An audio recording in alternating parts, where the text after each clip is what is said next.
Based on some conversation with a group of students, I want to kind of do this quick kind of starter idea for the Photoshop project.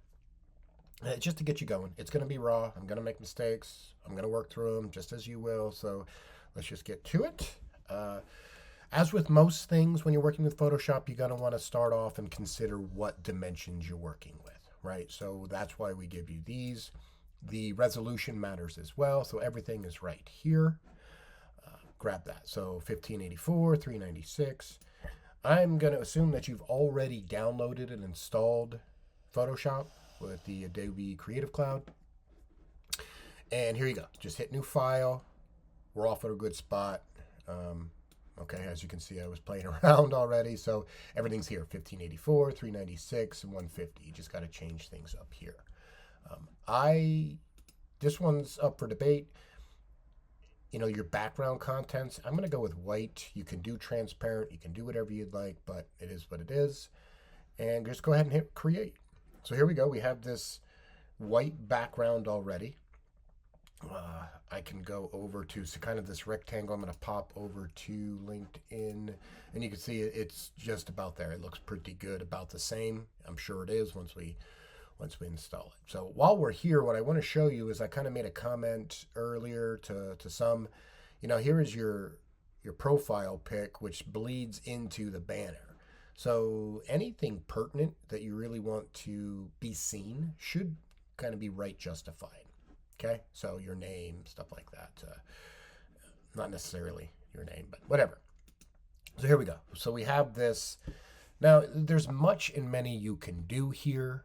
If you don't know Photoshop and you decide not to follow along with the videos as much as you think you should, it's fine. I mean, just jump in there, play around. Know that when you hover over kind of everything over here, this is your toolbox area. It will tell you what it is and what it does. You could do the learn more and all those things. But for now, what we're going to do is we're going to grab some shapes. We're going to do some text, and then I'm going to work on bringing in an image, right? So let's see, shape is right here. You can see there's a rectangle looking thing. When you go over it says rectangle tool. Something you'll notice is in the bottom right of these little things here, there's this little kind of extended arrow. Those other shapes can happen here, right? So I'm going to grab this, and then I will just draw a shape, right? I'm going to do this rectangle. I'm going to cover it. Once it's drawn, once it's there, you can manipulate the size by grabbing something along those lines. Just be careful of the aspect ratio when you're dealing with shapes. Very important when it comes to images, we'll talk about shortly. But there's that, okay? That looks decent. You see these little circles? If you grab and pull that, it'll bevel those edges, see? We'll keep it straight. If you want to mess with the fill of it, you can see that once I made the shape down here, I see I have fill, which fills the shape, right, which is the color. I have stroke, where I could, put a different border around it if I'd like. Different types, all that, right? But I'm just going to deal here with the shape. So I'm going to double click on that. And then you see at the top here, I have these swatches, right? So I could do things. I could say no fill. I could do that. Down here, I have all these. These are just rudimentary things. I can click on this little colorful box up here, which now allows me to move around and get kind of a certain shade of that. And it also gives me my hexadecimal for those of you that have a specific color that you want to use. Okay, so I'm okay with that. I don't know what color that is. It kind of come in a little purple, but that's fine. When you're done with this, like, you can hit escape for stuff like that to go away, or you can always come up here and then click elsewhere. But that's where I'm at right now. You can also, if you wanted to do it, you could just double click on your shape over here. Do you see that, how I just did that in my my layers here? You can just double click and that would also bring it up. So change the color, all those things, okay?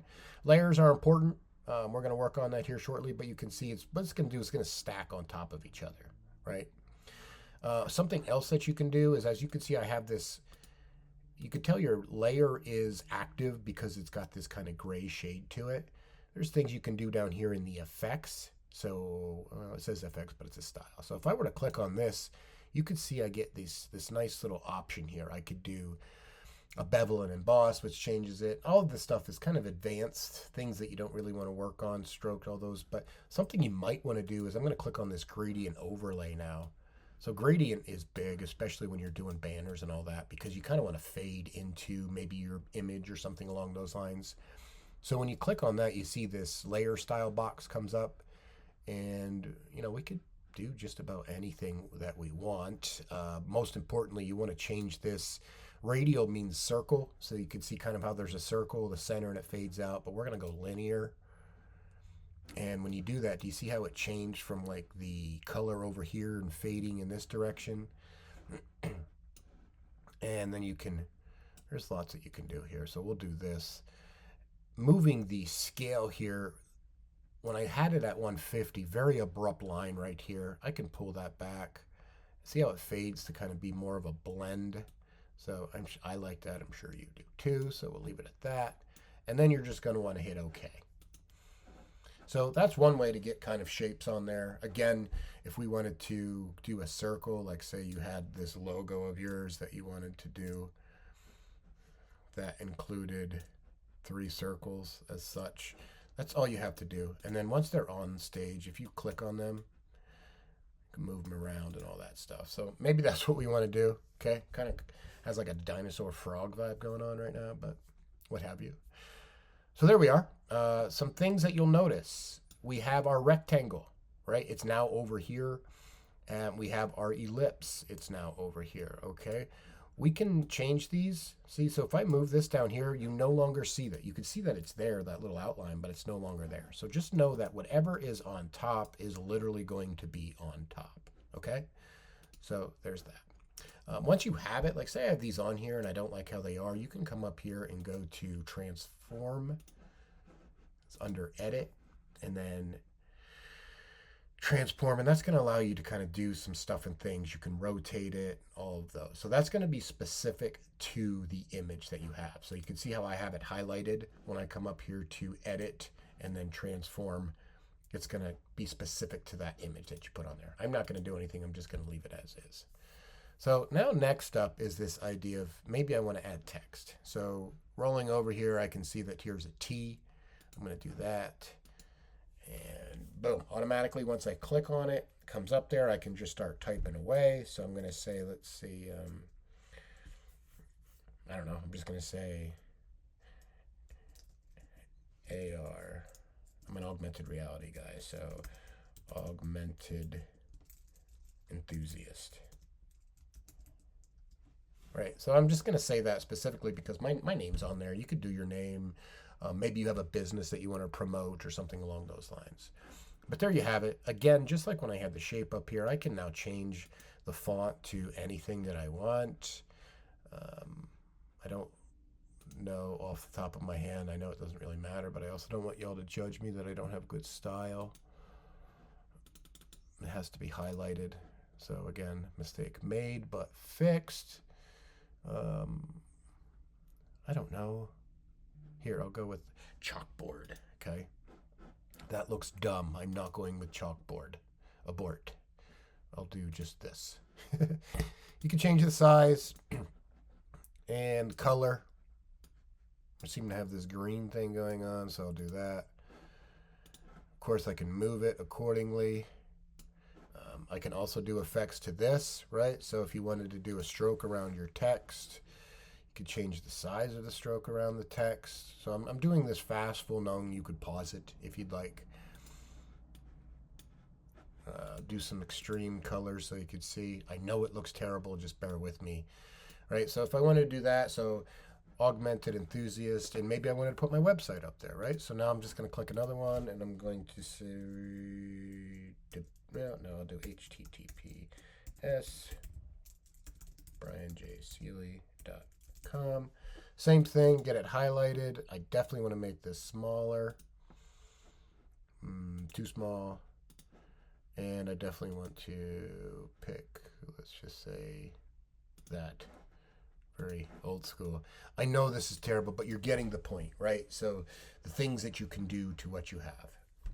Now, what if I wanted to move this, say, in the middle, remembering that I have this, my profile pic is going to be somewhere around here. So now I have this area over here. So now I want to put an image. Well, let's talk about that quick. Some things that I have open here. The first thing that I want to show you is Pixabay. You're probably at the point in your career where you have what you use for images. So this Pixabay is pretty cool where you can do this by photos. So photos are going to be down here, as you can see, actual photos, illustrations if you wanted. So if you come down here, these are more kind of drawn and all that. And it just goes on. So vectors is part of this. Vectors are going to be more like your GIFs that don't have, like this one here, you can see doesn't have a background. Not difficult at this point, right? So you could just go ahead and grab an image, download it, and so on and so forth. So that's one way to do it. Something that I like to do as well to share with, so that's Pixabay, right? Pixabay.com. There's this thing called Flat Icon. Now this thing is huge, right? So I just said I was an AR enthusiast. So I'm going to say augmented reality. And this is good for you UI UXers out there. So you say I said augmented reality, and look at all of these great little icons that I can use, which I think are great, right? So I'll just pick one. I'm just gonna pick this one, and it allows you to do a free download. All you have to do is do an attribute. So I'm just gonna say free download. Bus. Oh, that's not a bus. And there you go. So I'm just going to save this to my desktop real quick so I know where to go. So that's great, right? So you have Pixabay, you have Flat Icon for those of you who want to kind of do like your little icon thing. But then, of course, for us AI enthusiasts, we have DeepMind's Imagen, right? This is Google. And this is cool too, right? So I have Imagen up here. I'm going to go ahead and say try Gemini.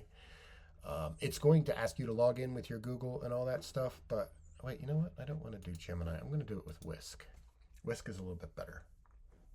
Same thing, you're going to want to log in. It says describe your idea. So I'm going to say students interacting with augmented reality in a bio class. So I just typed that little prompt in there.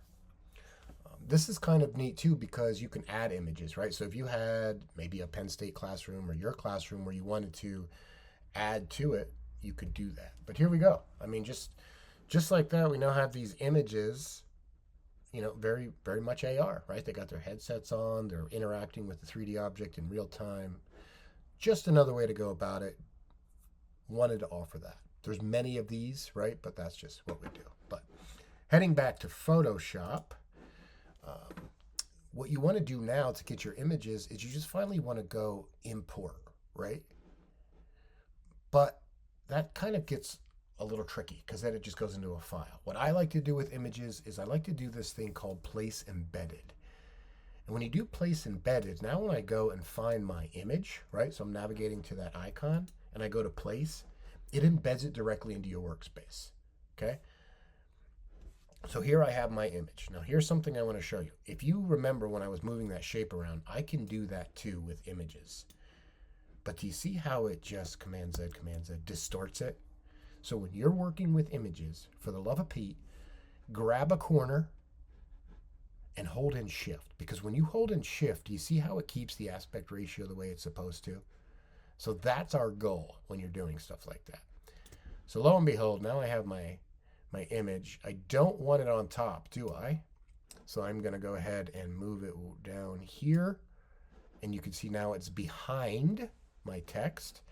And I don't want it to be as prominent. So what I can do now that I have it highlighted, I can come up here to opacity, drag that down, and you're going to see that it gets lighter and lighter. And I think that's decent. Do I understand that this is ugly? Yes, but we're fine. I'm also going to show you a quick shortcut. So I'm going to have my camera highlighted, and all I'm going to do is hit Command T, which is that transform I showed you earlier. Now I'm just going to rotate this thing just a lot, move it, hold in Shift to make it bigger, and there you go. That is my LinkedIn banner, which I would never use. Completely understand it's hideous, or not, but that's it. Please understand the simplicity of this. It's a shape, it's some text, it's an icon. It's going to have my profile pic here. It's going to flow. So you're going to see that picture of me. You're going to see I'm an augmented enthusiast. Here's some more information. And then I'm leaving you with a nice little image that is augmented reality-ish. Okay? So now we're done. Now you want to export that. So if you go to the top, you would see File, and then you're going to look for Export. And there you have it. If you want to do it as a PNG, which I highly recommend, you can do quick export as PNG, or you just go to export as, and then you can have all of these stuff and things that you do. You can see that our 1584 is there. You can see our PNG. We can click on that. You can make it a JPEG. I'll make this big, right? So big JPEG, keep everything there. And then I'm going to hit export. And that's all it's going to say is where do you want it to go? I'm going to knock this thing on my desktop. I'm going to call it Sealy LinkedIn Banner. Save. And let's see, Sealy LinkedIn Banner, double click. There it is. Oh my goodness gracious, nobody told me that I spelled my own damn name wrong. That's okay. That's okay. We're fine. And there you have it. I mean, now all I have to do is hop over to my LinkedIn, and I would hit this edit button, edit cover image. There you go. So in a nutshell, that's it. I hope that helps, or you can ignore it. It's fine. It's just there for you if you need it.